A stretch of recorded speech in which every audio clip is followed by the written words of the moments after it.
Well, it is the wee hours of Thursday morning, and time for an old man yapping. I'm very drunk. Like, I'm already very drunk. I've been drunk all goddamn day. I got up at 7 o'clock this morning, and I replaced the drain in a sink, and then I went and redid the plumbing on another sink because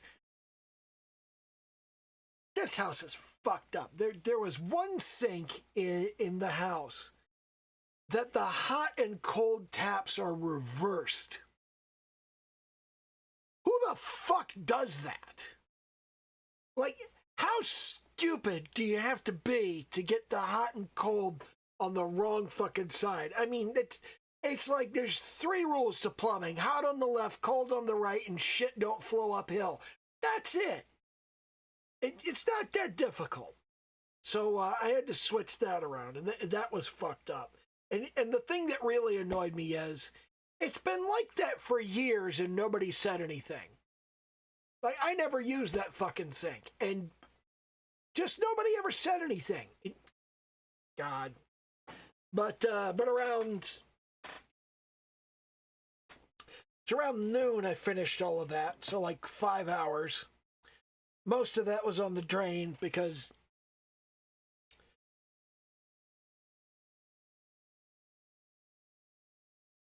there was all kinds of weird shit going on with this drain. Like,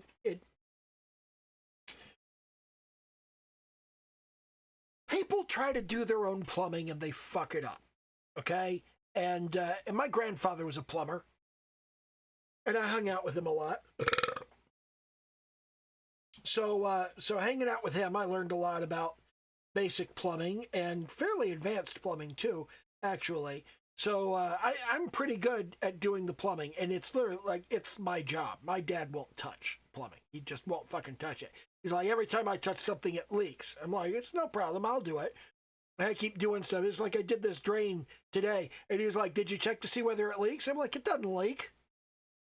He's like, but did you check? No, I didn't check. Well, I'm gonna have to do the thing. We're gonna have to clear out the entire underside of the sink, and we're gonna put down paper towels, and we'll check on them in a couple hours to like see if it leaks. It doesn't fucking leak. Who do you think you're working with here? He was concerned about the shit under the utility sink in the mudroom, and I'm just like, no, it's not that big a deal. It's not. There's nothing to be leaking over here. Well, we gotta check it. We gotta be sure nothing is fucking leaking. And he's pissed off about it because he's like, every time he does anything, it leaks. And every time I do something, it just doesn't. And he's like, did you check whether it leaks? No, it doesn't leak. It's fine. It doesn't leak. We're cool. Everything's cool. It doesn't leak. And he's always got to check it. And then when he checks it, it doesn't leak. And he gets mad because he doesn't like being wrong. Even when he's like, I'll bet you fucked up. Nope, I didn't fuck up. And then he checks it and you didn't fuck up. And he's like, well, fuck you for not fucking up.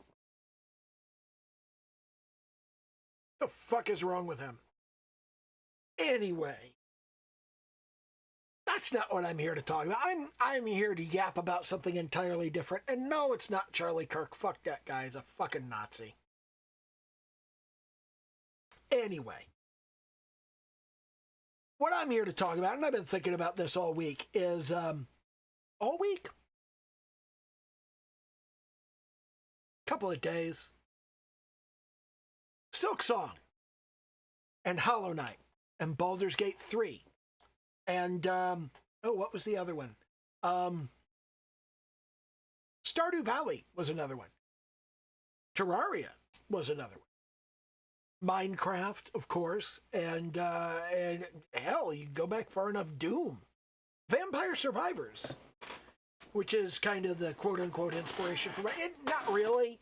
I hadn't played the original Vampire Survivors when I said I want to make one of these games. I had only played Hollow Cure, which is a clone of Vampire Survivors. And I wouldn't say it's better, but it's as good. I like some of the features of Hollow Cure more than I like the features of Vampire Survivors. And the real thing that I want to get to is Silksong dropped a trailer and said, fuck it, we're launching in 2 days. And the AAA game industry lost their fucking minds the same way they did when Baldur's Gate 3 came out and was fucking amazing. And they were just like, you can't expect us to just like launch your game when it's done. You gotta you gotta be fair and give people time to adjust their release schedules. And no, you fucking don't. You're the competition. Do you understand that? Fuck you. That's the first rule of competition. Fuck you. I'm trying to take your business. I'm not gonna be nice to you. I'm not gonna give you time to adjust your release schedules. Fuck off. You're the competition. I want to steal your market. I want to take your money. That's what we're doing here. Not that this is necessarily exactly the attitude you should have, but when these people are sitting here going, you weren't nice to us, shut the fuck up. The fuck is wrong with you? Anyway, with Baldur's Gate 3, they raised hell, and they're like, no, Baldur's Gate 3 is just, normal games can't do this. This is an unreasonable level of expectation for other games. You shouldn't make your game this good, because now people will expect other games to be this good.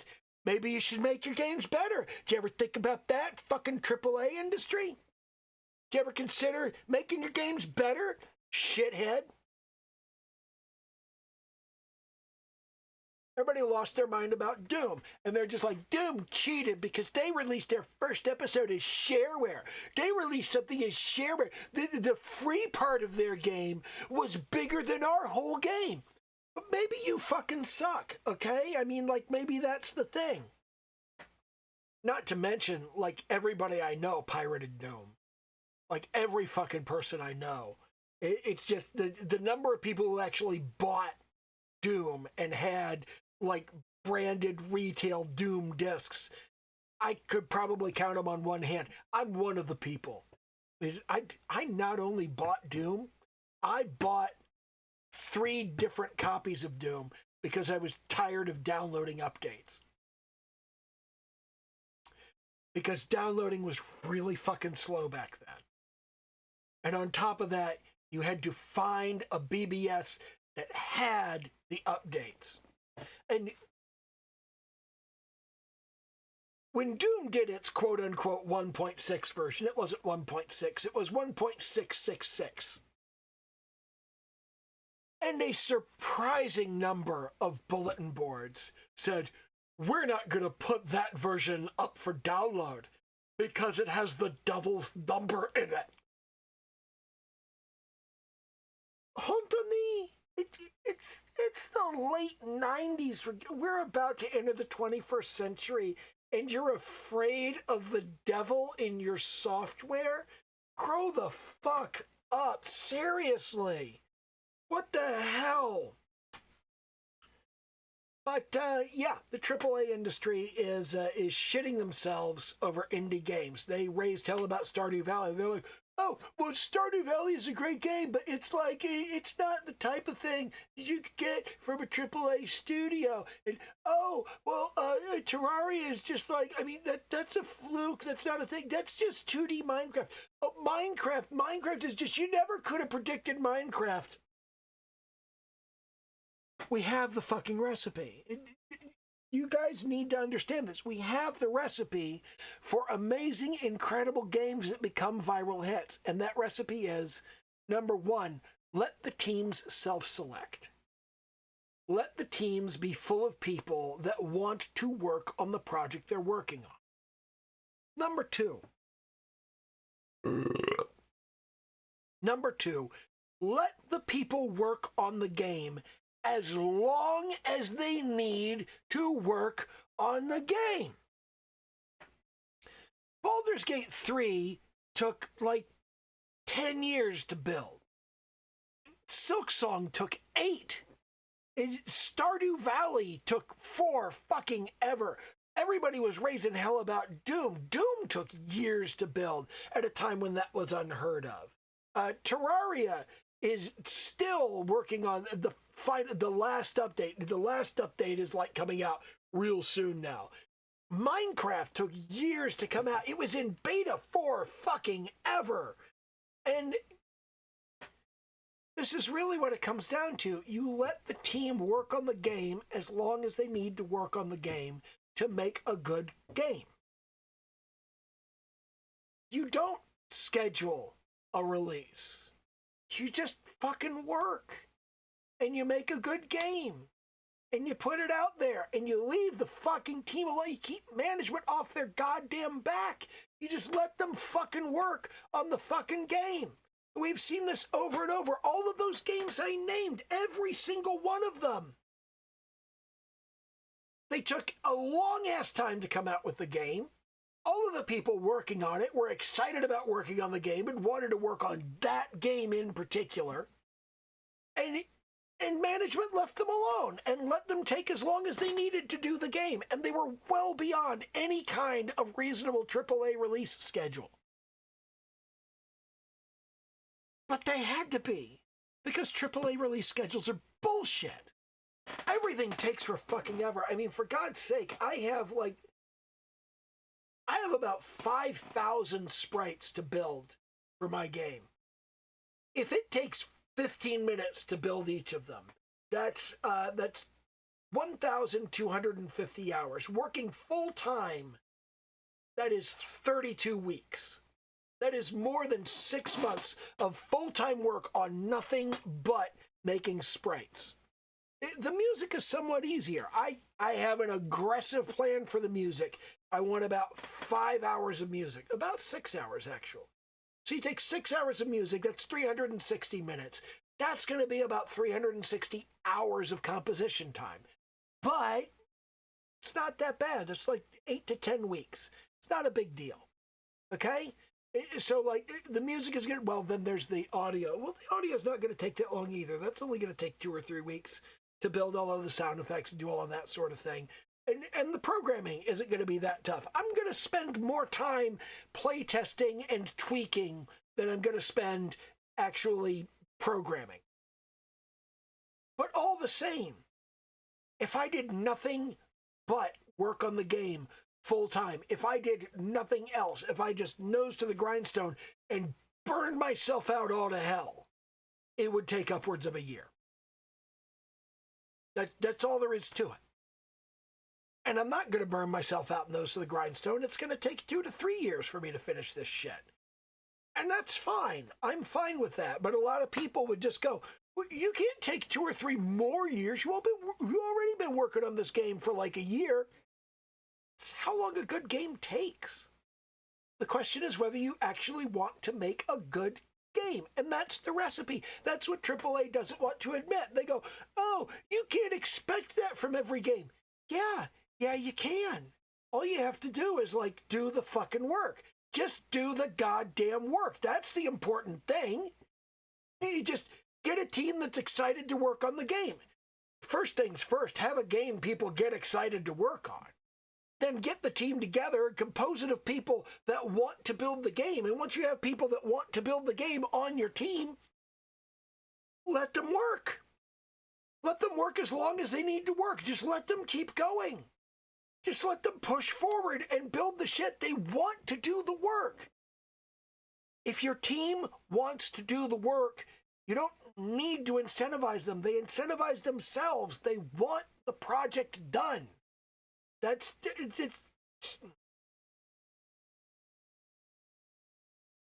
and yet, AAA wants to define a project by committee in a boardroom and assign people to the project. You say, we need somebody who does that and somebody who does that. You do this thing, so you'll be on the project. You do this thing, so you'll be on the project. You are all of the people that have the skills that we need, and you're going to be on this project.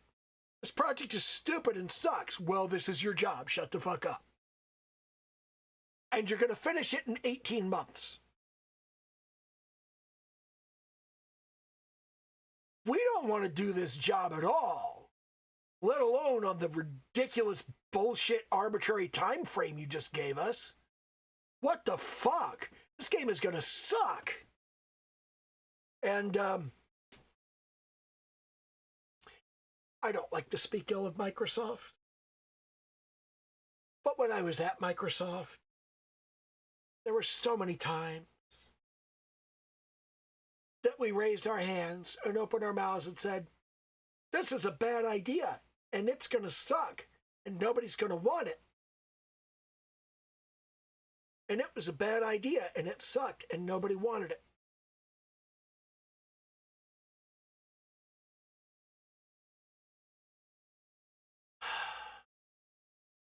What can you do? Not much. You have to let people work on the projects they want to work on, and you have to let them work as long as they need to work. I keep going back and looking at Groping Festival, which I don't know if I could still call it Groping Festival. I think I want to brand everything as Filthy Pervert something or other. I want to keep Filthy Pervert in the title. I think Filthy Pervert is going to be like the brand for this. At some point, I'm going to have to go and register like filthypervert.com or something. I wonder if I can even register that. I should go check. I'm not going to check while I'm on stream. Somebody's going to watch this video and they're going to go register it. And they're going to think, ha ha ha, when he wants to release his game, he'll have to get filthypervert.com and he'll have to buy it from me. Nah, I'll put it on my own shit. I'll put it on darklock.com/filthypervert. That's what I'll do. Because I can do that. Once I have like a real website again. I have a redirect. Darklock.com redirects to my Subscribestar right now. And I'm going to put my shit on itch.io. I think. The whole payment processor thing is like...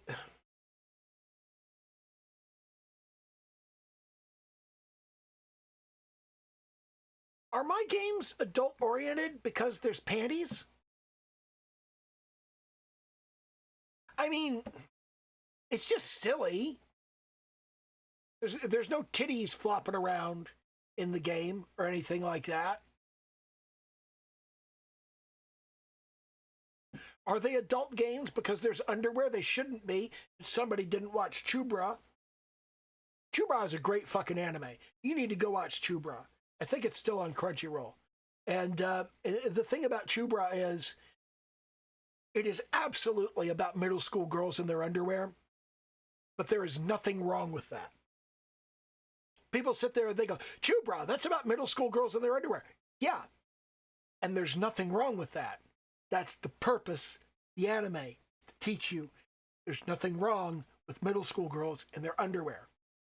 Not to mention my favorite anime of all time is Joshikosei, High School Girls, which is, it opens with high school girls in their underwear. And there's nothing wrong with that. Yes, I am still kind of in love with Koda Akari. Of course I am. She's adorable. Have you seen her? She's almost as pretty as Wang Le. I mean, look at that. She's so pretty.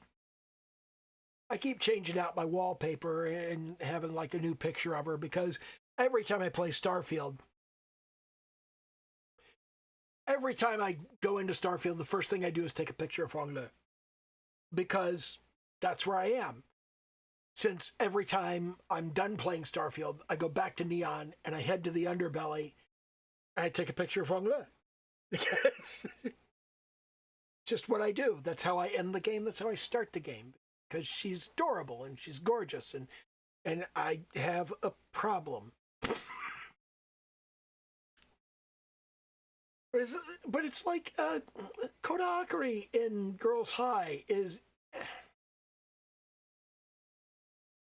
She's awesome. She's amazing. And you can like people that are awesome and amazing. Everybody always... I get tired of everybody always thinking everything is about sex because, number one, it's not always about sex. And number two, there's nothing wrong with sex anyway. Sex is good. Sex is fun. You're supposed to want to have sex. You're supposed to like to have sex. That's a thing that most people do. Of course, now we have the Arrow Ace community, and they're like, I don't have romantic feelings. I don't have sexual feelings. Okay, and you're fucking weird. I mean, lots of people are fucking weird. It's acceptable to be fucking weird. I'm fucking weird. But, you know, People get upset about, you're not supposed to have those conversations with teenagers. You need to have those, teenagers need to be having those conversations, and they should be having them with adults, because other teenagers don't know what the fuck they're talking about. Well, they should have them with their parents. Have you seen most people's parents? They don't know what they're talking about. It's like, if you're in any way queer, chances are pretty good your parents are straight. They probably can't help you with being queer. They probably can't tell you, like, how to deal with that. I'm mildly frustrated with that about my oldest son, because it's just like, I see him dealing with stuff and going around and doing stuff and just like being the guy he is. And I'm like, you would benefit from the advice of someone who has been where you are and done what you're doing. But it would be really creepy for your dad to come up and say, hey, do you want some help with that? And I understand that, like, it's hard to look at your life and go, I should ask my dad for help with this.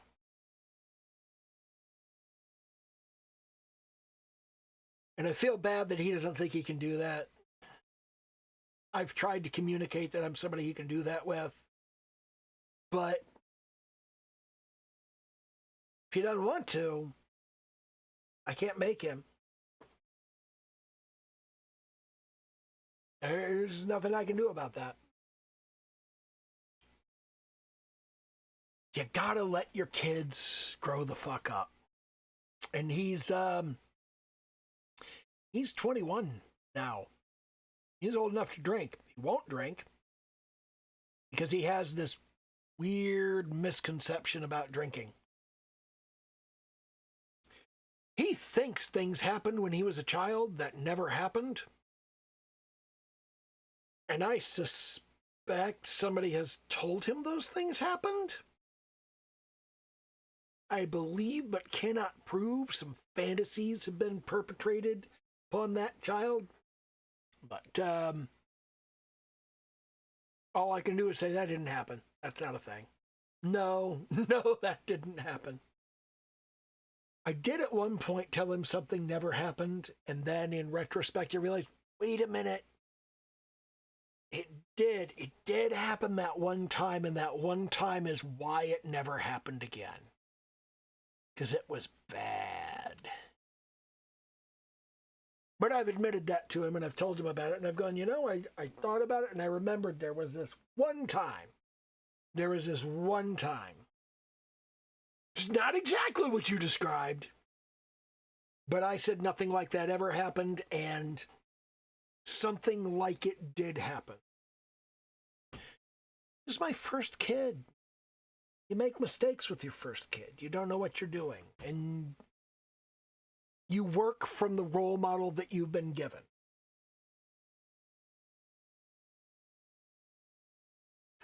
Or from the role model you wish you'd been given. There's always kind of a mix of that. There's always kind of a mix when you're raising your kids. Half of it is how you were raised, and half of it is how you wish you were raised. And you just kind of put that together and you get a whole new thing.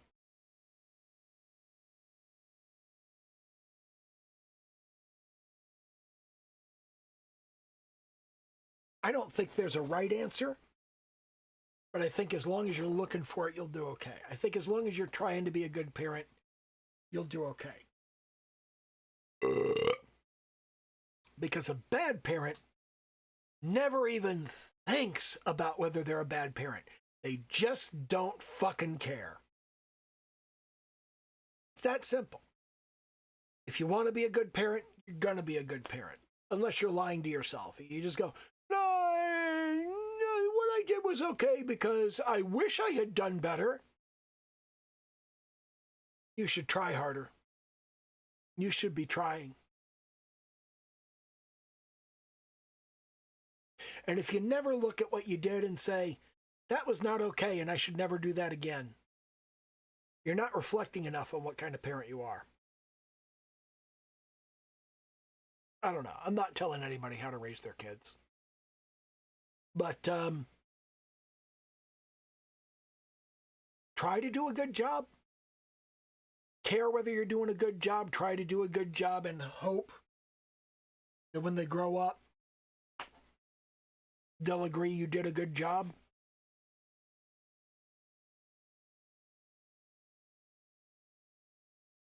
I think my youngest would agree I did a good job within the parameters I had. I don't think my oldest would. And I think the reason my oldest wouldn't is because he saw me do a better job with my youngest.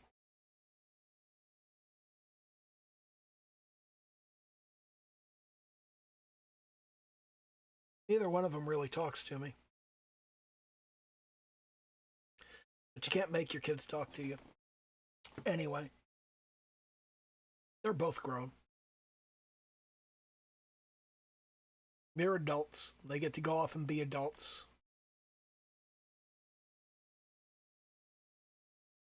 Each of them had a time that they liked nothing more than to just be in the same room with Daddy. And I cherish those moments. And I lament that they're probably over. And I'll probably never have anything like them again.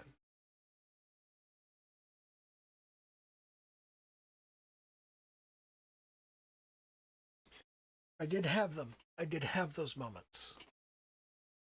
And they were amazing moments. Anyway, that's fucking depressing. Let's go back to talking about games. The thing about games is, games are art.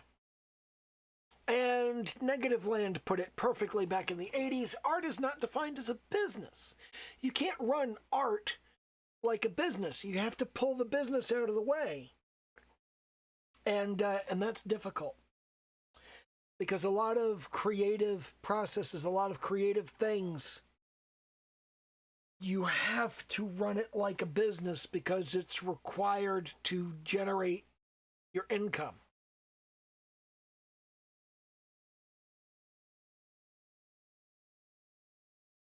It's hard to manage art like a business, and a lot of people, in the effort to manage art like a business, ruin the art. It's like, what's that girl's name? Kelsey something. Everybody yells at her for not being a very good artist and not making enough money selling her art and being a better coach than she is an artist. And I don't begrudge her that, because she is much better at building a YouTube channel and getting sponsorship and brand deals than she is at art. That's not the nicest thing to say, but I mean, it's the same for me. I'm a much better programmer than I am an artist. I'm a much better musician than I am an artist. It's just like,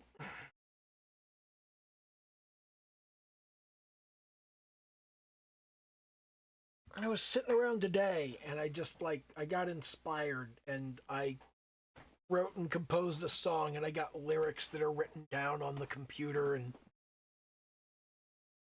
and my camera's out of focus because fuck that shit. But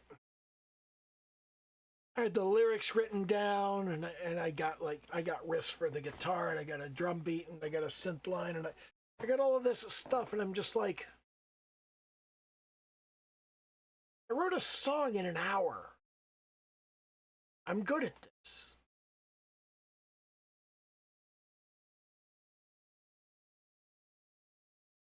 I actually,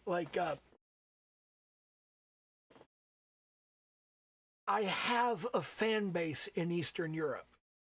I think that's hilarious. I don't know how to even process that. When I was working at Microsoft, a guy came to my office door one time And he was like, "You're Caliban Darklock?" And I'm like, "Yeah." "You're the Caliban Darklock?" "I guess." And he pulled out a CD case. He said, "I have all your albums."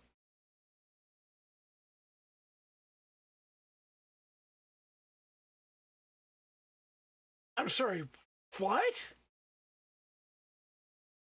And apparently, I don't remember which country this guy was from, but I think it was the Czech Republic. Could be wrong, but he had bought CDs on the street in his home country that had my name on them. And they had my music on them. Back in the 90s, I used to release like electronic music on my website. And I had like 30 or 40 tracks that were out there. And somebody apparently like downloaded all of those and burned them to CDs in little 30 and 40-minute blocks. And people thought they were my albums. So this guy had like one of quote unquote my CDs that he bought from this guy, and he wanted me to sign it. Okay. So I signed it for him. And he is like, my whole family loves your stuff. We play your stuff all the time. My brother has all of your CDs.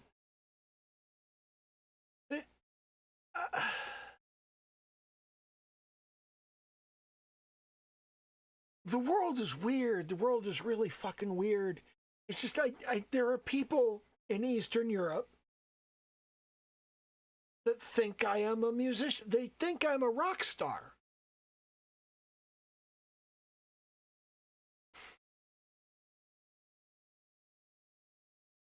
That's fucking weird. But it happens. And you can be famous in one area of the world, and you can be like nobody everywhere else. It's like in certain circles, in certain online marketing and business circles, I'm a celebrity. There are conventions I can go to that people recognize me on site and are like, "Fucking hell, it's you!" And in the rest of the world, nobody knows or cares who I am. And I feel like a lot of people, the examples I always bring up are Jordan Peterson and DMX, the rapper DMX. I feel like there are certain people that they get a certain level of celebrity and fame, and they think it never goes away. And they spend their lives just kind of stuck in a holding pattern where they were famous. And they're not anymore. And it's really fucking weird and pathetic. And then you got people like Flavor Flav. Flavor Flav used to be like top of the fucking heap, but now he's a cult figure, It's like there are not as many people that know his name. There are not as many people that look up to him. We're still here. We still fucking love him. He's still fucking amazing. Charles Ridenhour, Chuck D, he's still fucking amazing. Chuck D and Flavor Flav used to be Public Enemy, and Public Enemy ruled the world in the 90s. And 30 years later, people still know Public Enemy, but Flavor Flav is not famous in the same way. He's not big in the same way. And both he and Chuck have a very healthy attitude toward this. And I find it really cool because Chuck D in particular has adjusted to, we don't really tour anymore, we don't really do albums anymore, by becoming an artist. And he's a fairly good one. He's a better rapper, but then he's one of the greats.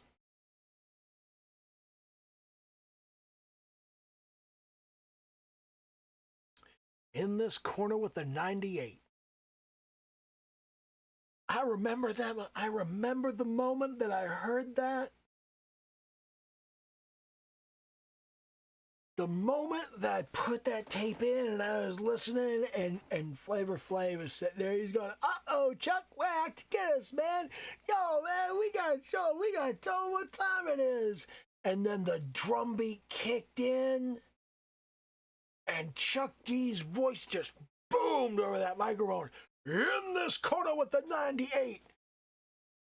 Oh, man, that was fucking amazing. That was incredible. That was like 86, 87, something like that. Man, I was still in university. I hadn't graduated yet. That was fucking amazing. Public Enemy was the initial soundtrack of my youth, and then there was NWA. And then there was Ice Cube.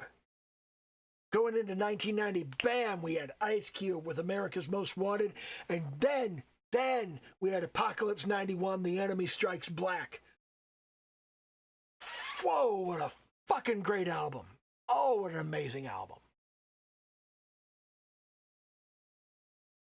Damn, that was a good album.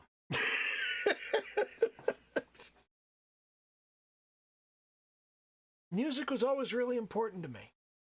But it's like what I'm getting at is, you reach celebrity in certain areas and then you're supposed to recognize that your celebrity is gone.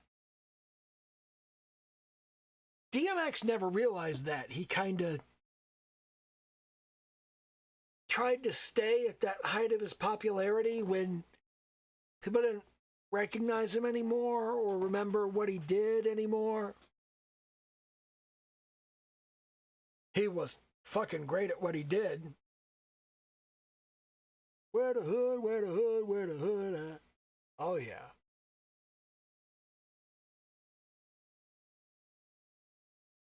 A lot of people go out at the top of their game because they die. Tupac Shakur, the immediate thought. Jim Morrison of The Doors died.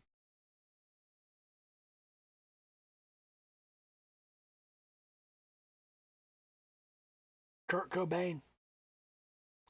I was not a Nirvana fan. I never really liked them that much. I mean, I tried because I am a left-handed guitarist. Kurt Cobain is a left-handed guitarist. Just like I'm required to like Jimi Hendrix.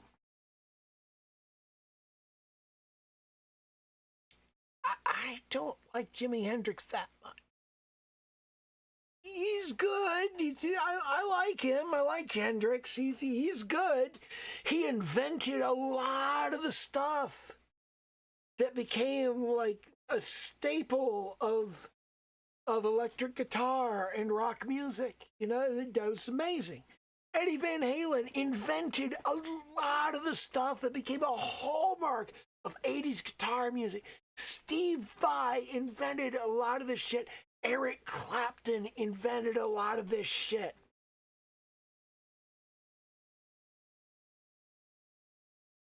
But I'm not so impressed by invented something new as I am by got really fucking good at something old.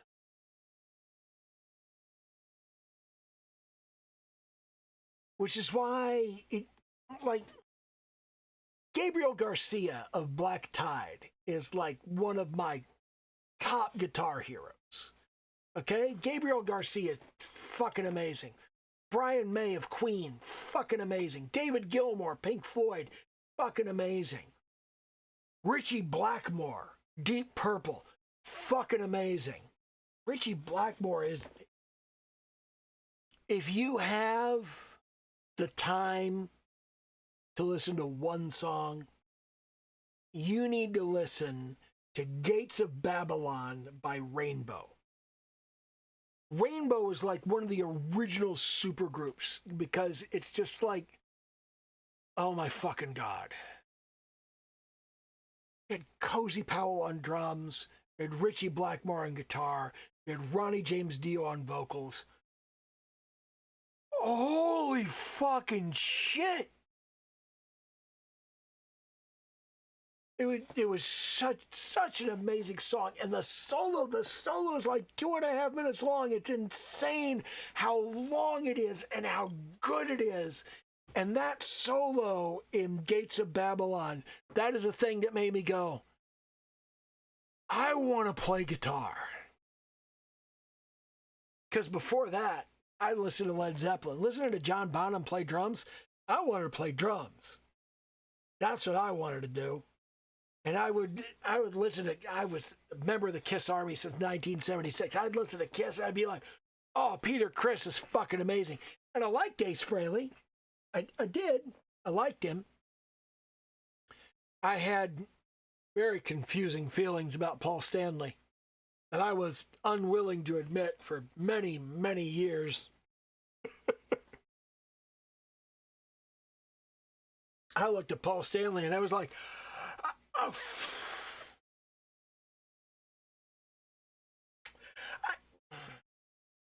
I don't think I could say what I'm thinking out loud.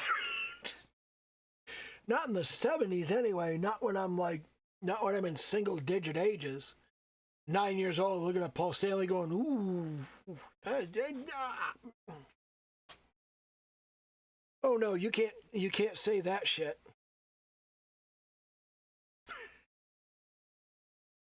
And then, oh God, Robert Hazard, Escalator of Life. Robert Hazard's music video for the Escalator of Life. And I was just like, that's what attractive people are supposed to look like. Those people on that escalator. The people in that music video, I looked at them and I was like, that's what attractive people are supposed to look like. And of course, same era, you got Culture Club and Boy George, and I'm like,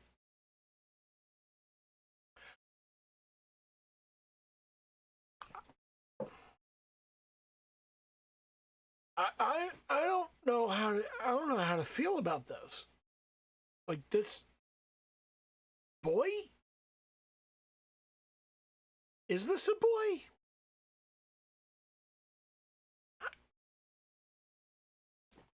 Then the Human League, Keep Feeling Fascination. Oh my God.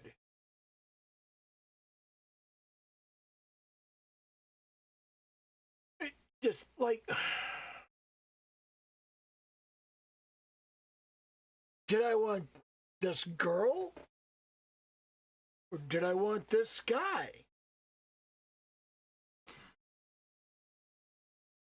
I had very similar feelings on both sides of that. And that was a decision I didn't want to make. Threesome would be nice. That'd work. I could go for that. I mean, Joanne Catherall, yes, absolutely, I want that. But Paul Oakey, don't you want me, baby? Oh, fuck yes, I do. And oh my God, what? The Lost Boys came out. When the Lost Boys came out, I went to the movies and I saw that. And Alex Winter as Marco, I was like, I don't know that I want to be thinking these things. What does this mean? We all have our explorations. I'm very, very drunk. You know I'm very, very drunk. We're 45 minutes. Nobody's watching this anymore. I can say whatever the fuck I want.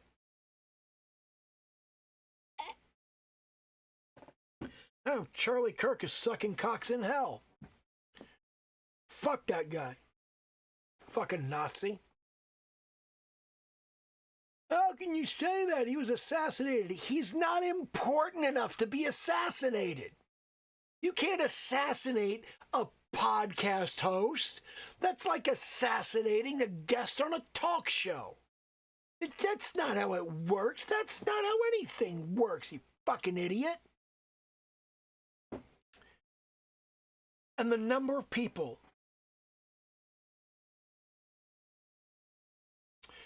I don't mean to get political here. I really don't. I don't like to get political. I don't want my channel to be politically loaded. But that should chase a bunch of people away. But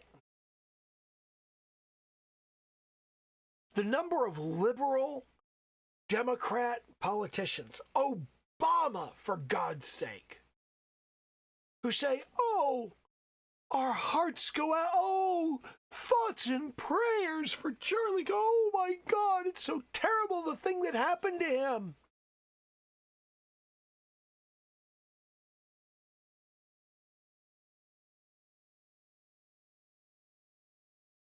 Our country is under active attack by the president and by Congress. We are barely holding the line against this horse shit. And you guys are like, oh, we feel so bad for the Nazi buttfucker that just got shot. Fuck off.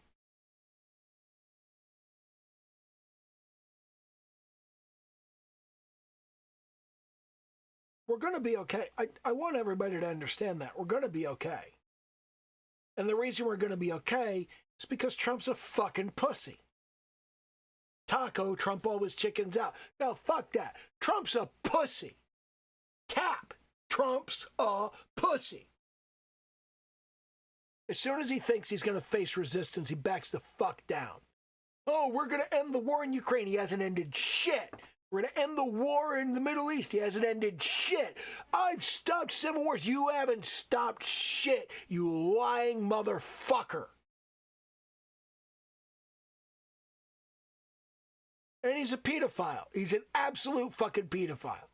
You know it. You read that fucking letter. You look at that letter. You look at that diagram. Now, I will say this about the diagram, okay? That's not where titties are. Titties don't go there. I believe there is a solid argument that he was not drawing titties, he was drawing shoulder blades, and that is a woman's back. And you look at the hourglass figure, you look at the flare in the hips, that is an adult woman. And that is the most defensive thing I can say about that horrible, misogynistic horse shit that he wrote to Jeffrey Epstein. I don't doubt that Trump has been fucking teenagers, that he was fucking teenagers with Epstein, but I'm from very nearly the same generation as Trump. I grew up in a world where teenagers wanted and liked to have sex. I was fucking when I was 13, and some of the people I was fucking were substantially older than me. And I was not a victim. I was not groomed. I was not victimized. I was not turned into any kind of toy for an older woman, an older man for that matter. In fact, the one guy who tried to hook up with me when I was a teenager, who like really seriously tried, to the point that we were like naked in the same bed together, he backed off immediately when I said, I can't do this. He didn't press, he didn't push, and I feel bad about it. I really do, because Jim was a good friend. And he was very nice to me. He was very kind to me. He was very respectful of like everything. And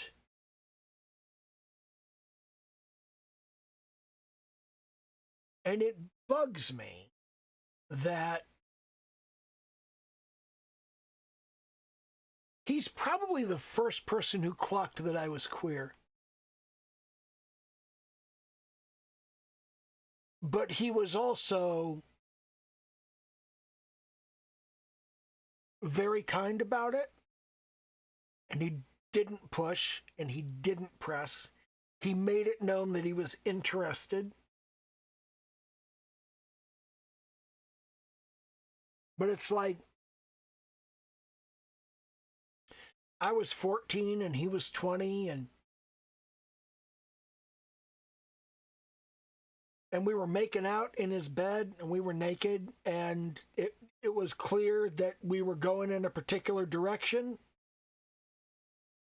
And I said, I'm sorry, I can't. I just can't do this. Because I didn't want to. I wasn't feeling it at that point. And that man said, that's okay. You don't have to. So I didn't. And we never did. The two of us never again. We didn't make out again, let alone end up in a really intimate situation. And it would be 6 more years. Was it 6 years? No, it wasn't 6 years. It was 2 before I had an experience. But it was 6 before I went, I like that experience and I want more of it. So it was like I feel bad about Jim because I couldn't. And I feel bad about Eric because I could, but just the once. And then I felt bad.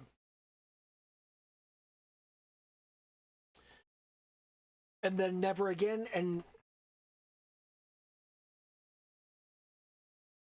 Jim had real feelings for me, and I'm fairly sure that Eric had real feelings for me too. I know John had real feelings for me, and he was still before. Because there was that moment. There was like there was Jim, and then there was John, and John was like, I still couldn't with John. And then there was Eric, and I could with Eric, but then I couldn't ever again with Eric because we all got our shit to deal with. We all got our shit to figure out.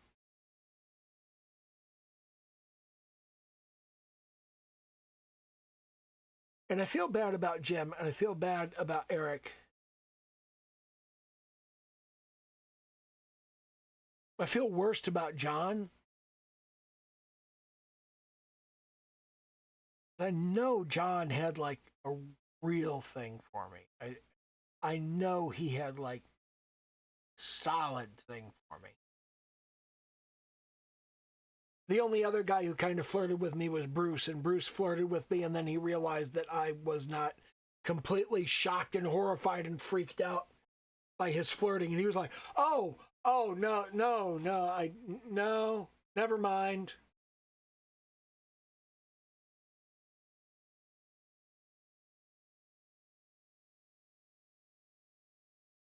The transgender community doesn't like the word trap, and I understand why they don't like the word trap.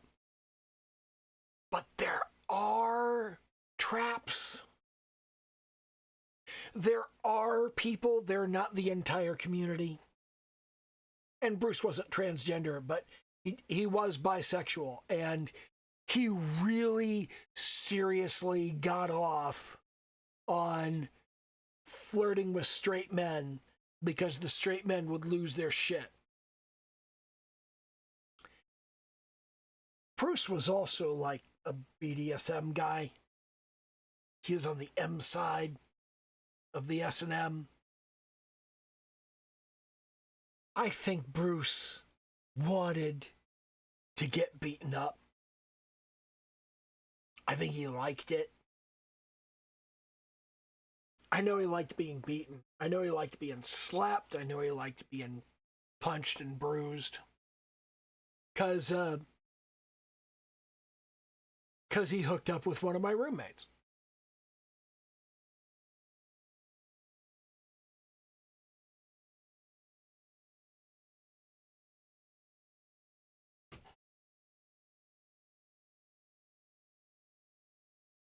This is a fucking weird video.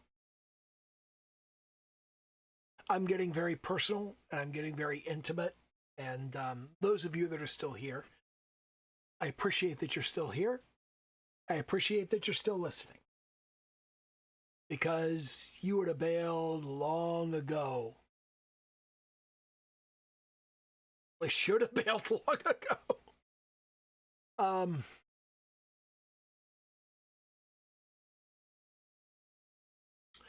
I feel like both the gay community and just like the queer community in general, the trans community is part of the queer community. I feel like the entire queer community in general doesn't like to admit that there are people who do not belong in the queer community who want to hide in the queer community so they can do nasty shit. It's the same thing with juggalos. Juggalos got mad. ICP themselves, Violent J and Shaggy 2 Dope, they got mad at the FBI because the FBI published their gang report and they had juggalos in their gang report. And they're like, we're not a gang. The report says that. Read the fucking thing. The FBI does a report that says we investigated these groups to see whether they're gangs. The overwhelming majority of the time, the groups they investigate to see, is this a gang? It's a fucking gang. But with juggalos, they were just like, there's opportunistic crime, but they don't have any central leadership. They don't have any guiding methodology. The closest thing they have to a unifying ideology is like, it's a spiritual thing. It's more like a religion than a gang, and it's not even a real religion. It's not a religion. It's not a cult. It's not a cult of personality. It's just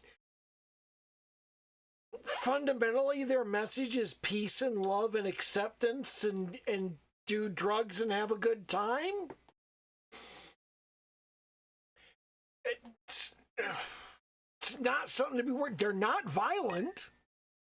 They're not violent. They're not organized. They don't have they're not terrorists by any stretch of the imagination. And the FBI report says all of this. They're just like, dude, they just want to get high and fuck. I guess you could call it a gang. You go to the gathering of the juggalos and you go to the gathering and everybody's high and everybody's fucking and that's it.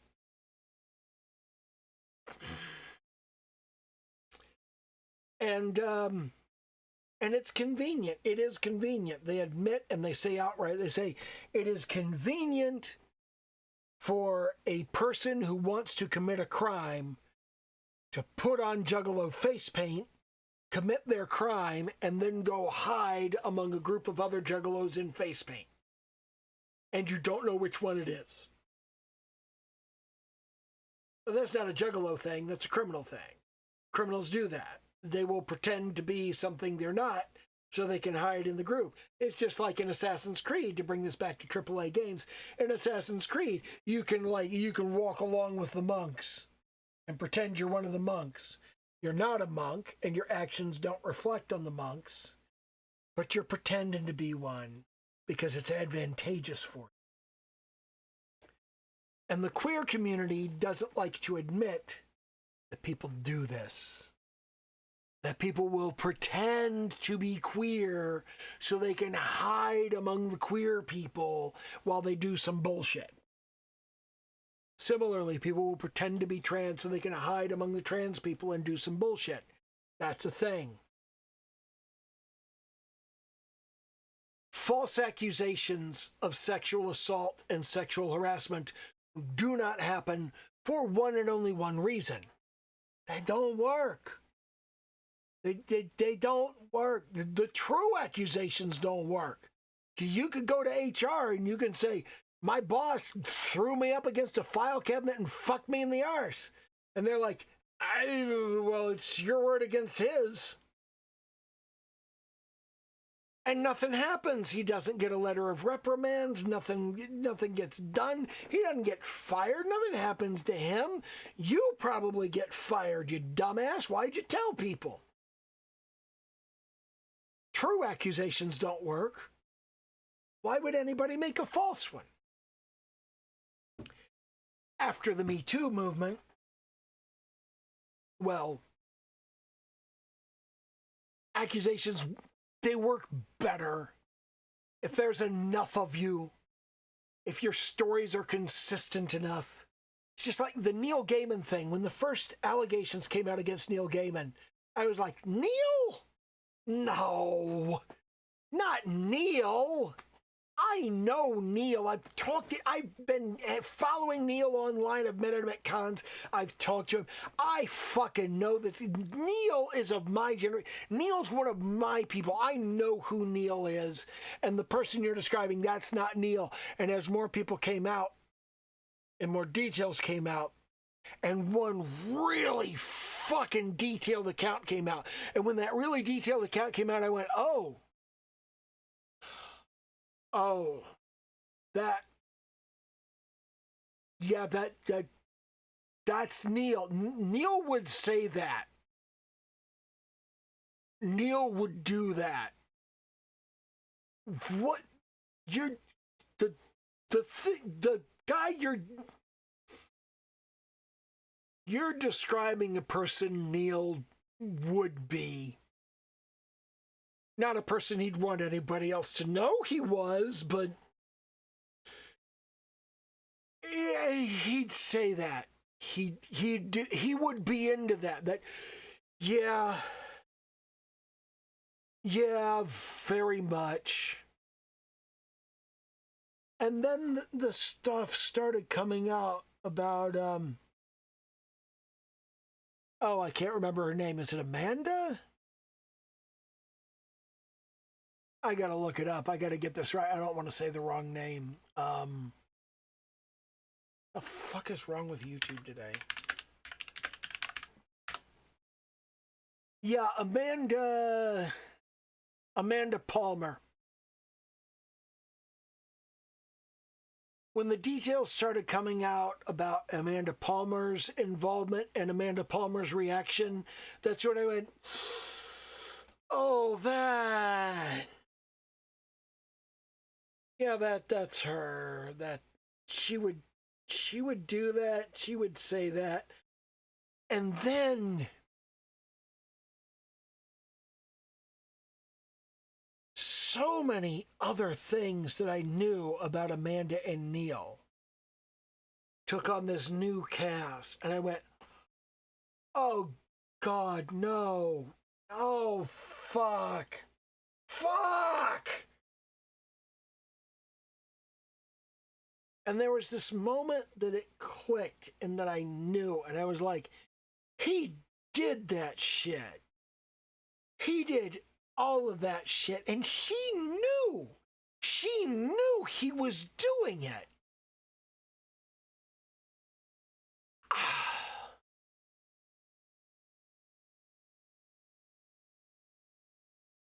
And it was literally weeks after I convinced my mother that she needed to read The Ocean at the End of the Lane, which is such a good book. And then all that shit to come out about Neil, and I didn't want to believe it, and I didn't like to believe it, but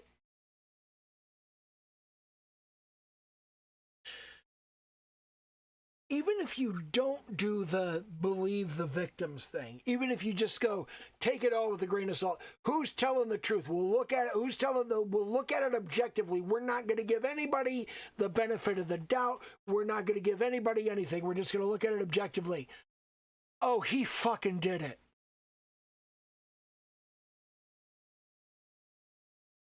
He fucking did it.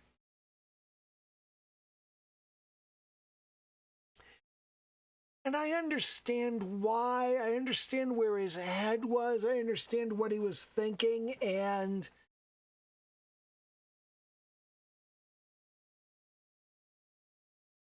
I get it. I get where he was coming from. I get what he thought was going on. I get what he expected. It's the same thing with Louis C.K. Louis C.K., I get what he thought was happening, what he expected was going on, and then there was a moment where he went, oh, that's not what was going on at all. I don't feel like Louis learned his lesson. I feel like Louis was honest, and he was just like, I did not know, I did not realize. But I don't think he learned what he needed to learn from that, and I think he tried to go back and go, oh, I didn't know. Anyway,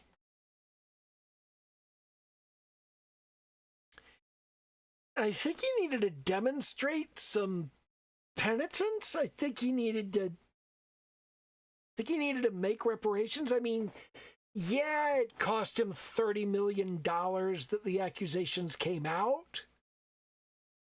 But at the same time, he's still fucking rich. Couldn't he go to those women and go, you know what, here's a big fucking check. I'm really sorry, I didn't mean to do that to you. I thought about it, and I thought about, like, what it was probably worth to you to feel the way you did, and to have been victimized the way I victimized you. Which it's hard to think of Louis' victims as victimized because the victimization was all in their head. He didn't really victimize them. They victimized themselves based on an understanding of who he was that he himself did not have or understand.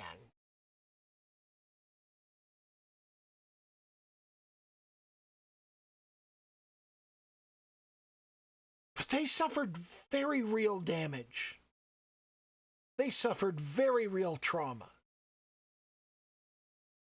And Louis C.K. said it himself. He said, when someone says you hurt them, you cannot decide that you didn't.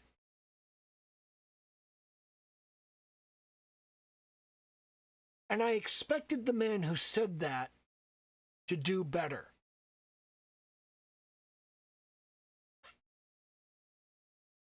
And he didn't. And he's a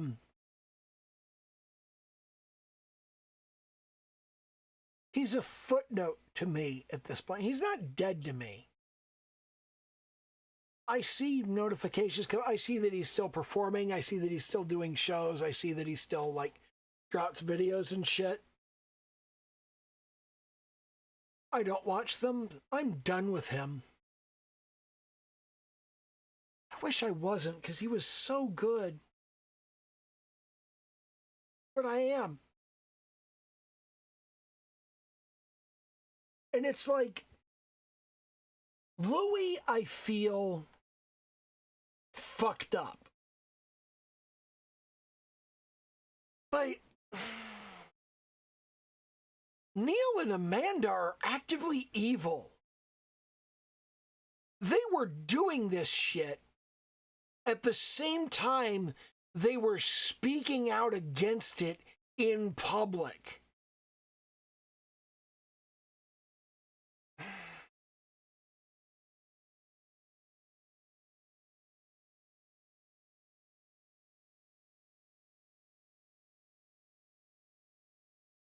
Joss Whedon's another great example. Joss Whedon would be like, Oh, I believe in women. I believe in strong women. I believe in this. I believe in that. And at the same time, he was, doing what he was doing.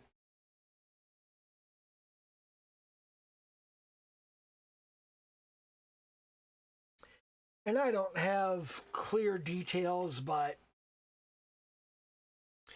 I think he was trying to do it to Michelle Trachtenberg.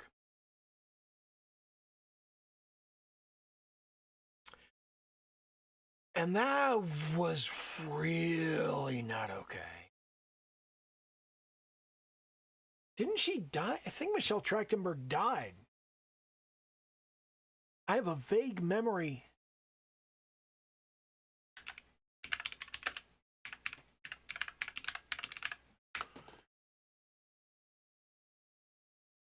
Yeah, she did. She died earlier this year.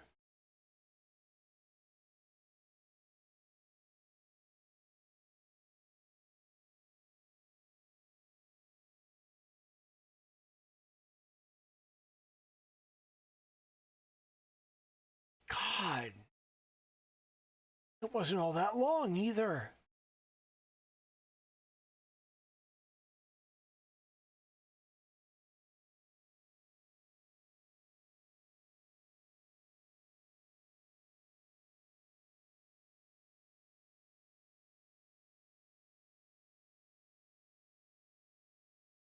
Fucking hell.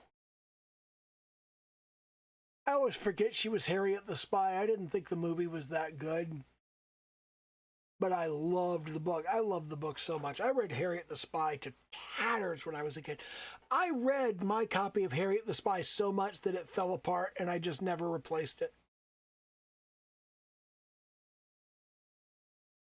Such a good book. The sequel, The Long Secret, was kind of garbage.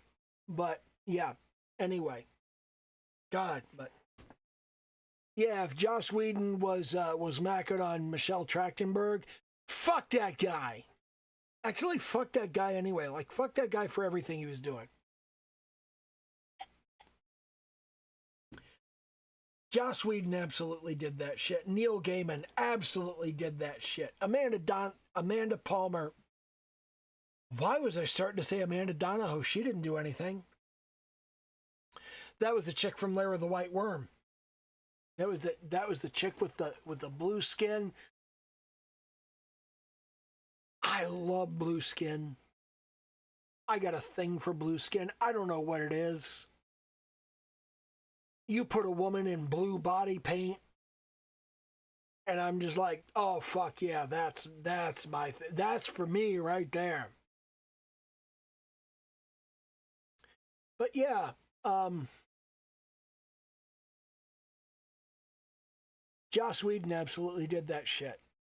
Neil Gaiman absolutely did that shit. Amanda Palmer absolutely knew he was doing that shit, and she said nothing and she did nothing. And in fact, all three of them, Amanda, Neil, and Joss, all three of them were publicly going, I don't support that shit. I stand against that shit. I am a feminist. And because of that, fuck you. It's like all of the people that claim they're trans allies until the question of trans women in sports comes up.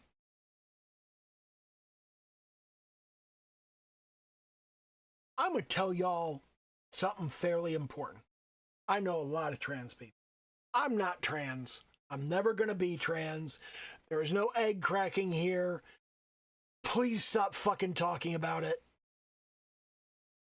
And I'm not a chaser. I will not date a trans woman because that's your favorite fucking game is egg or chaser.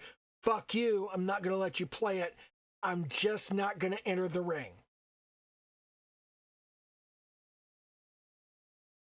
Anyway, trans people, what was I going to say? Where was I? Let me try and trace the train of thought. I can't follow the train of thought. I'm fucking drunk. So, Um, trans allies. Something about trans allies. Um, um, yes, trans people in sports. Here's the thing. I know a lot of trans people. I've known a lot of people when their eggs cracked and they realized they were trans. And they went, oh, wait a minute. I'm not the gender I thought I was. And I'm like, oh, fuck.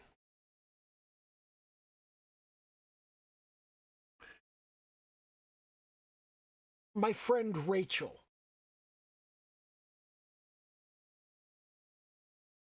Really, seriously, I was an absolute jerk.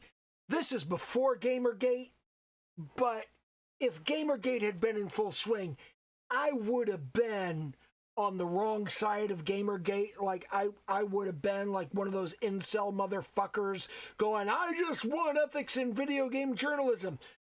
I was that kind of guy before Gamergate, like 2008, 2009, right around there.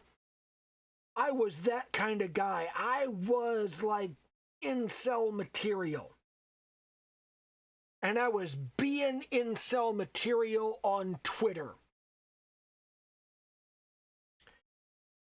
And Rachel, along with a couple other people, Rachel had the patience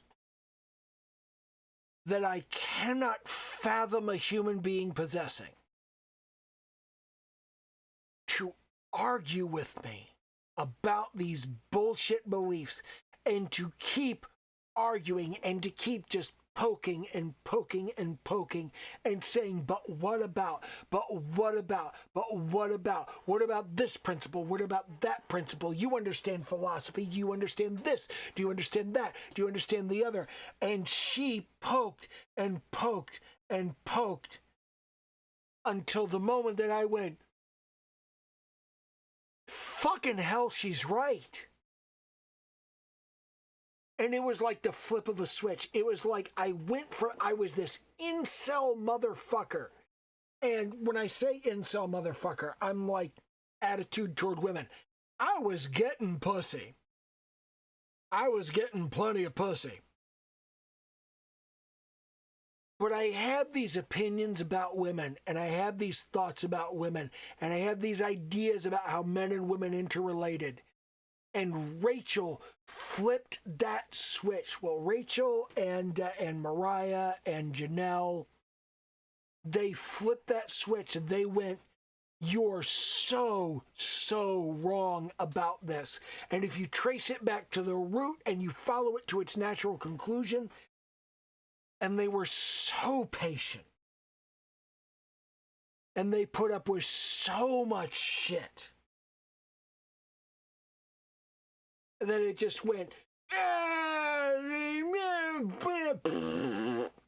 to click total feminism.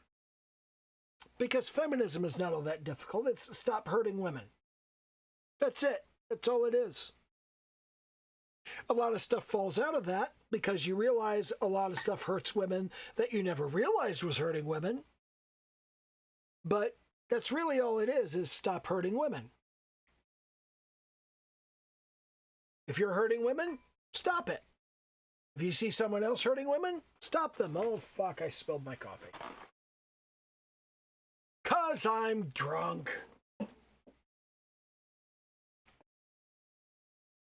But yeah, if you're hurting women, stop it. If you see other people hurting women, stop them. Don't let them keep hurting women.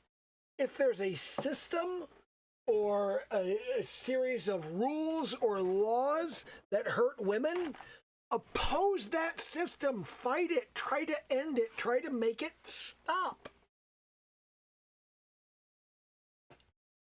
That's all feminism is. That's all it has to be. And Rachel took me there. And then her egg cracked. And now he's Jay. And one of the most amazing parents I've ever seen. But yeah,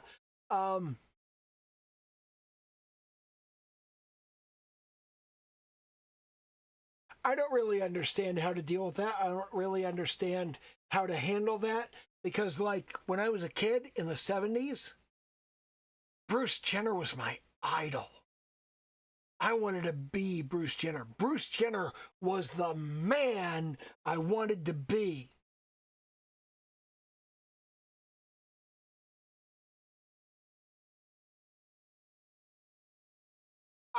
I don't want to be the woman Caitlyn Jenner is. And what happened to Bruce?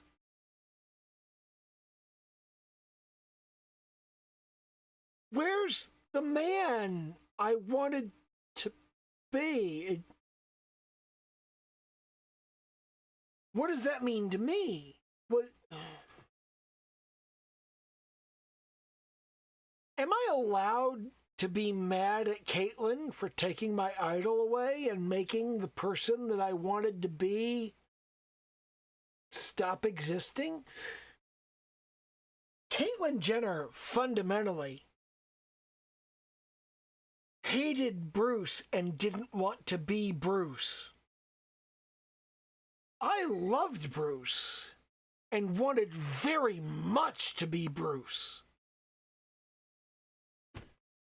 Isn't Caitlyn kind of saying she hates me even more because I was at best 30% of the man Bruce Jenner was? Bruce Jenner was an Olympic decathlete. I didn't even get halfway to that. And Caitlyn hated that and destroyed it. What does Caitlyn think of me?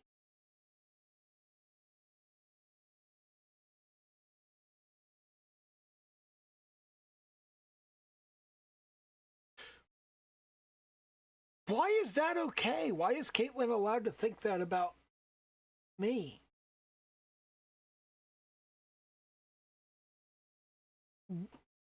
Why do I have to say Caitlyn is brave?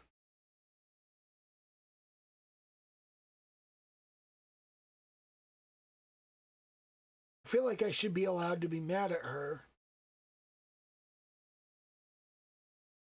because she took away something that I loved. I don't know. I don't know what the rules are around this. And I've had trans people in my life, my whole life, because,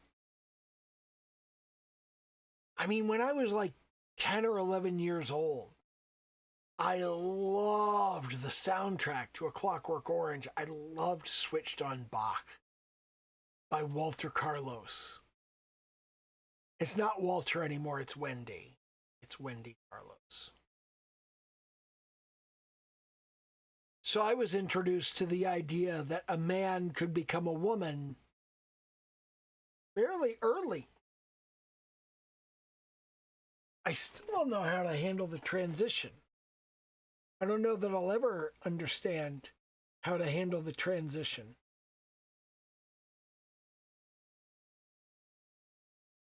But to kind of get back to the sports thing,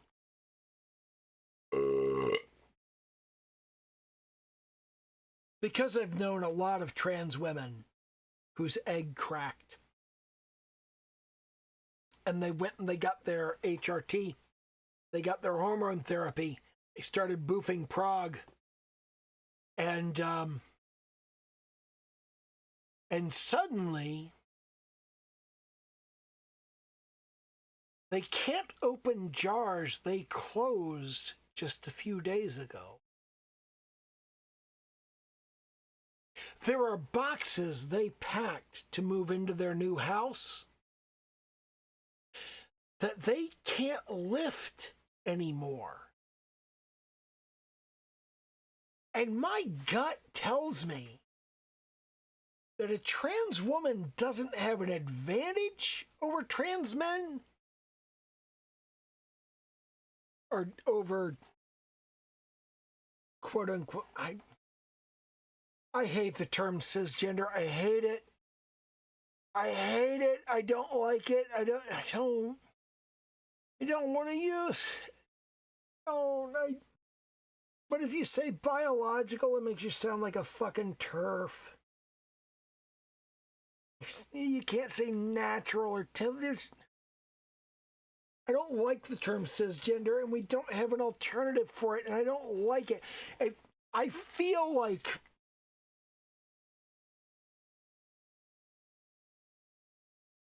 back in the day, back in the 19th century, back when slavery was still a thing, I feel like the vast majority of people didn't mean nigger as a slur.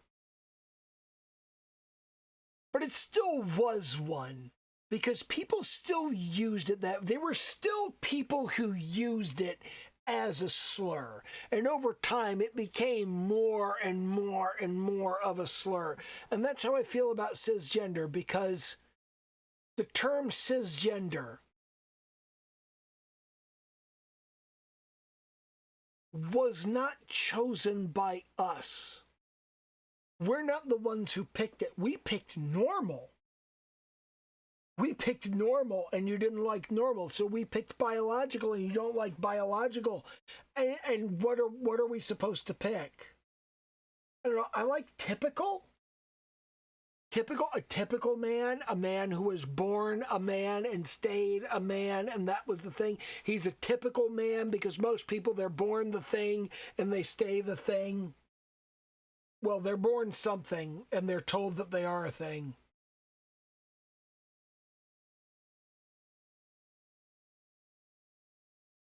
Gender's it's just fake. It's not real. It doesn't exist. It's not a thing. We made it up. Human beings have parts. And some people have these parts. And some people have those parts. And there are people in the middle. It's a tiny few people, but there are people in the middle. And we're all people. The idea of a gender binary is fake. Binaries aren't real. They don't exist. The world is analog. It's not discrete. There are infinite shades of this thing and that thing. You can be all this thing. You can be all that thing. You can be anything in between. You can be more of this thing than we even recognize as a thing. There was a woman in West Virginia who was born with a vagina and a penis and 4 testicles. 4!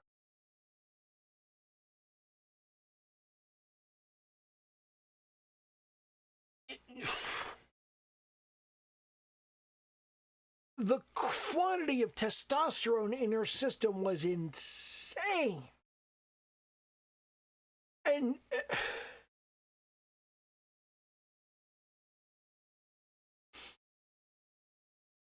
she had a vagina. She's a woman. That penis, that's not really a penis. That's just a very large, malformed clitoris. But she has no ovaries. And she has 4 testicles.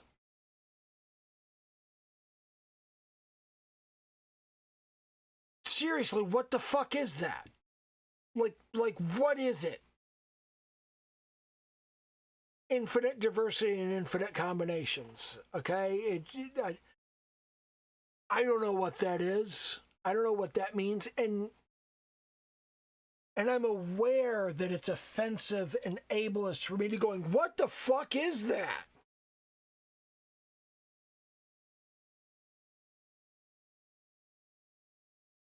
Sometimes I'm offensive and ableist. I'm sorry. I recognize that I'm offensive and ableist. That's a thing. I recognize when I'm racist. I said the N-word with a hard R earlier. And I did not apologize for it because sometimes I'm kind of racist. Anyway, gender's not real. We made up the two categories. We made up the distinction. We didn't say, a man is somebody with a penis and a woman is somebody with a vagina.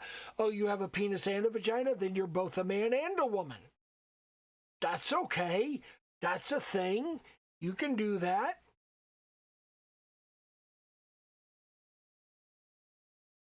Why didn't we do that? I don't know. Why did we create a binary? I don't know, but it's bullshit. It's not real.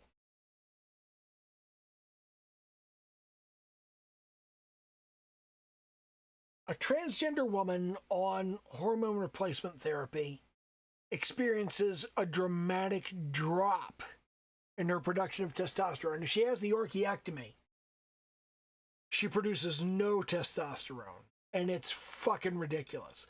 I've had to go over to trans friends' houses and open all the jars for them because they can't open any of them. They're like, fuck, I can't do this. Hey, Caliban, come over. Okay.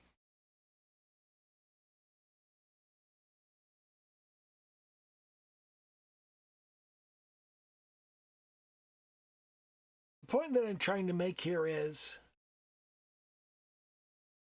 it doesn't actually make any sense to restrict trans women from women's sports because by all indications that I've seen, a trans woman suffers a dramatic disadvantage to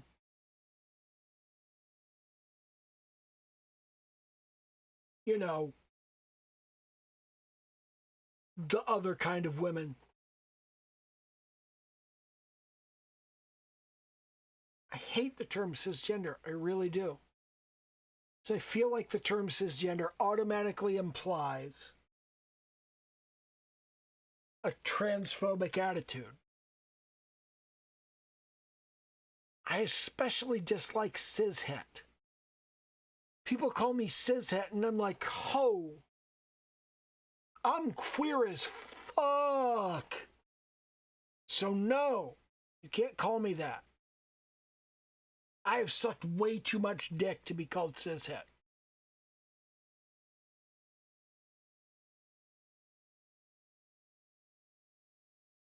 That's a great example of something. It's just... There was an Oglaf cartoon once that just really resonated with me, and I was like, fuck. What the hell? It was like this guy was cursed. This guy got cursed by a lich in a dungeon. A lich cursed him to be the world's best cocksucker. And he's like, but I'm straight. He's like, yeah, but you're the world's best cocksucker. If you ever actually suck a cock, you'll be the best in the world at it. And that would be a curse. And it's really very much the thing. It's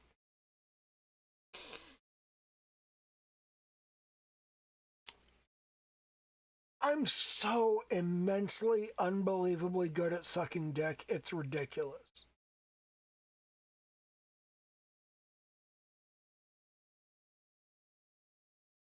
Like,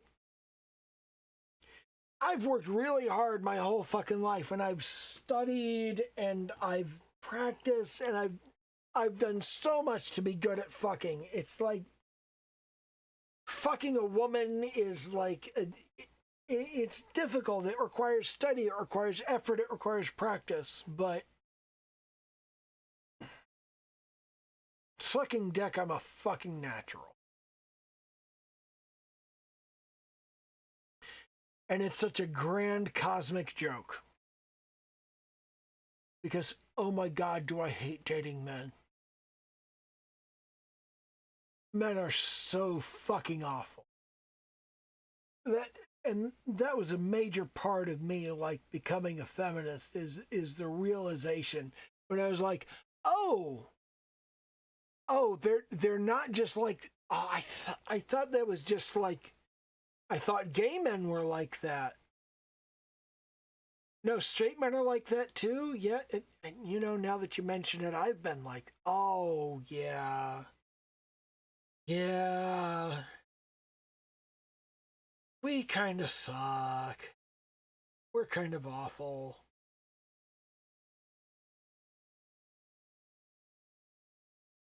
It's not straight guys, it's not gay guys, it's just guys. We're fucking awful. We suck. We're terrible.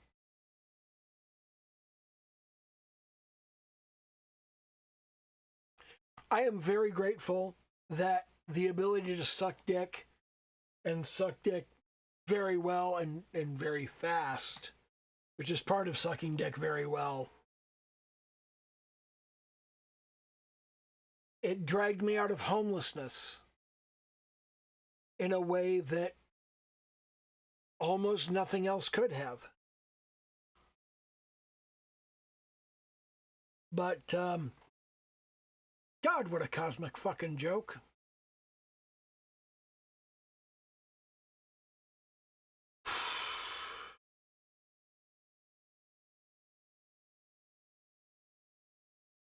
You know, the thing is, I care about the person inside the body more than I care about the body, because sex is an engineering problem. You know, it's just like if I'm into you and you're into me and we want to go off and go all the pieces together, I don't care what pieces you've got. I don't care what, if you, when you take off your clothes, whatever you pull out, it doesn't matter. We'll work something out. I don't know if I've ever mentioned this on YouTube. I've told my kids about this. So so they've got like the seeds of deep, meaningful acceptance. Um, I met a guy in a goth club. I took him home, and he took off his clothes, and the things he had done to his penis.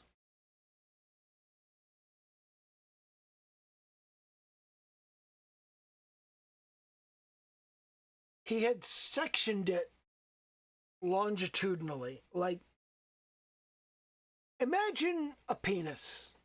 You know what a penis looks like. It sticks out, right? Now, imagine if you just cut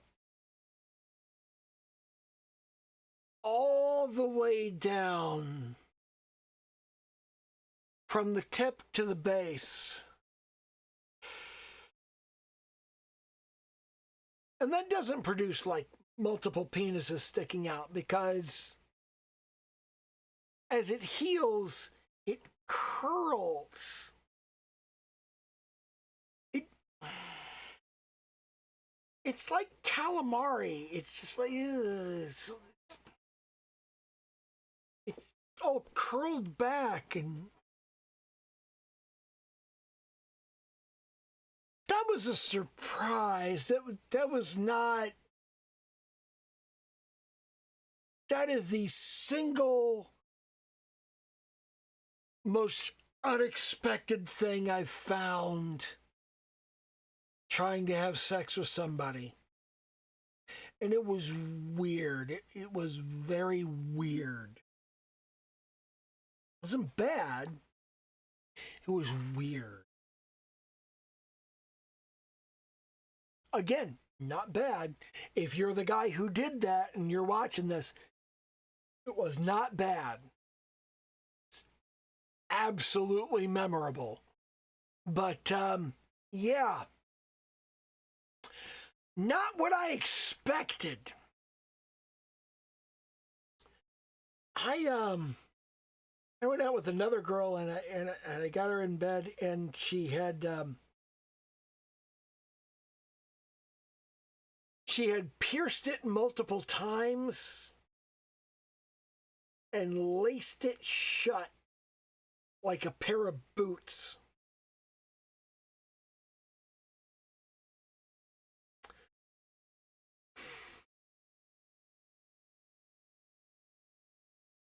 That's the weirdest woman I've ever been with. And the calamari guy, that's the weirdest guy I've ever been with. They were fucking weird. And they had issues. They had their things that...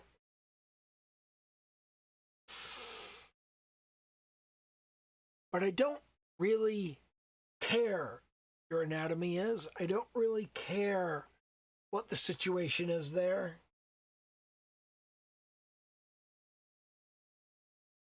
I'm interested in the person inside your skull. That's what I'm attracted to.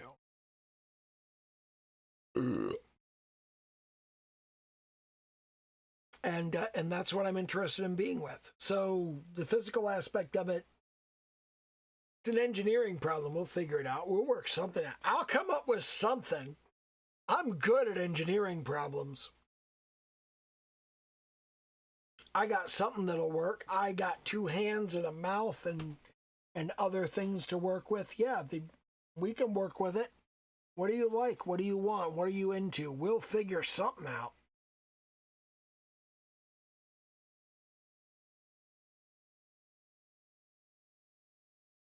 But man,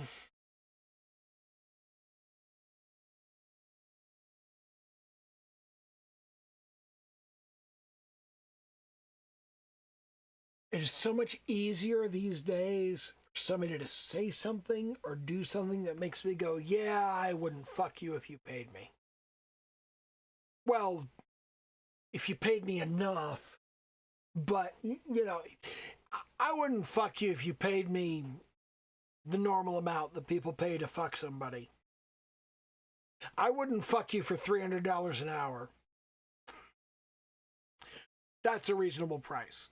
If you're paying to fuck somebody $300 an hour, that's reasonable. Seriously, it is. I don't pay to fuck people. If you won't fuck me for free, I don't want to fuck you. Because you're not that into it. Anyway. Yeah. There's so many more reasons, like Louis C.K. and his, I apologized. What more do you want? I don't know, make restitution. These people's careers were impacted because they were worried. These people's... Look, it doesn't matter whether it's sexual. If you tell somebody, you have to do this, and you don't say the part where you could ruin their career, but they know you could ruin their career, so you don't have to say it. If you do that to somebody and they do the thing, you've impacted their career. If you say, hey, do the thing, and they don't do the thing, and they don't do the thing knowing you could affect their career, and you don't affect their career, but you could have, and they're thinking you did affect their career, and it's impacting the way that they try to pursue their career.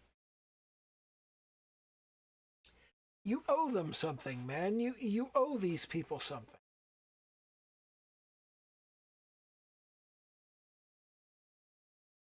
I look back on my life, and there are 3 people that I think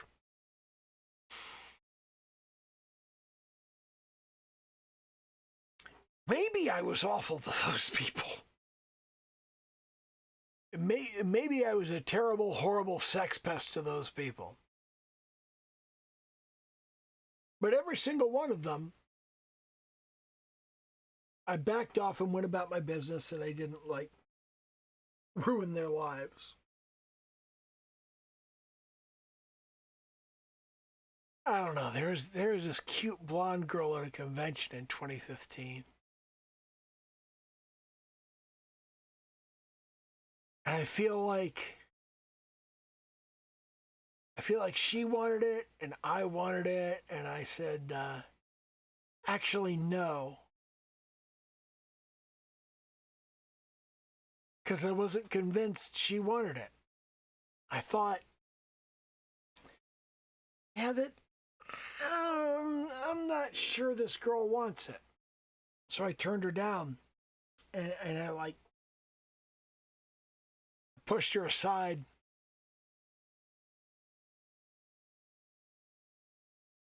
And I feel like maybe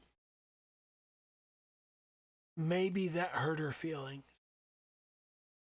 I feel like maybe she thought, this guy doesn't want me.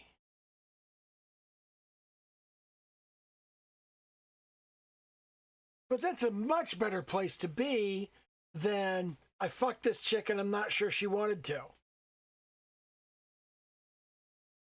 I didn't fuck this chick and I'm not sure she didn't want to. I feel like maybe she wanted to, and when I didn't, she thought something was wrong with her, and nothing was wrong with her. I just wasn't convinced she wanted to.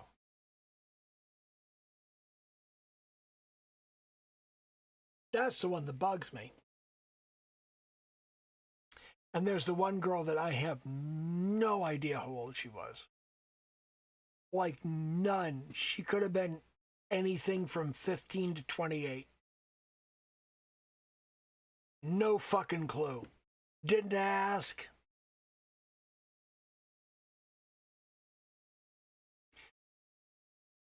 I mean, it was an anime convention. She's wearing an Espeon costume. She's a purple cat with 4 tails.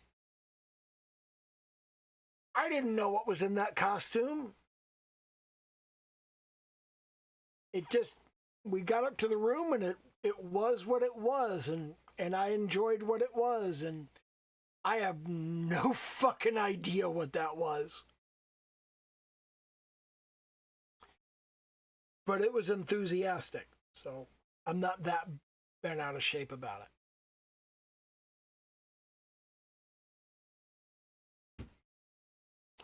And then there was the Asian chick who told me she was 18, and I look back on it and I go, I think she might have been lying. I think maybe she wasn't 18 and she just told me that, so I'd fuck her. But those are the 3 occasions. And I like that one of them is I didn't fuck her and I think she wanted me to. The other 2, I don't know. Cancel me if you fucking want to, I guess. God, it's almost 2 hours. I'm drunk as shit.